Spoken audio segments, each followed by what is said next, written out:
Sizokunikezela nge-sharing shed ezilishumi, ezinhlanu zakhiwe abaququ, ezinhlanu zakhiwe kuThoko.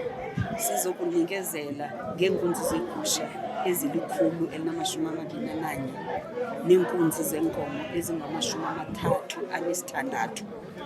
Sinikezela kula mafama ukwenzela bakwazi ukuphucula umhlambi wabo aba begusha, ukwenzela uboya babo ibe boya bufunekayo emarketini, ngoba ezi-sharing sheds bazawucheba kuzo iigusha zabo. I-sharing shed ke xa sinikezela msazansi asakhi gobhogobho lendlu elingenanto, liba ne-equipment yonke epheleleyo.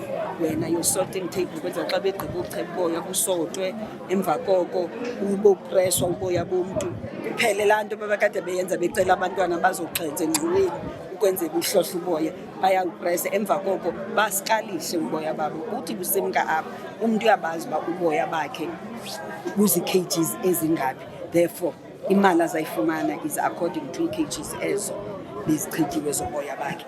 Ezi-sharing sheds zili-10 sizakhile apha eMhlontlo zixabise izigidi ezili-10 zeerandi.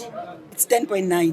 Kodwa ke amafama lapha eMhlontlo in general ayingowemfuyo qha kuphela, kuyalinywa nolinywa apha eMhlontlo, kuyalinywa umbona. Singurhulumente ke siyabancedisa namafama alima umbona. Kula mafama alima umbona, omnye umfama yena uzawuthi makancediswe nge-mechanization.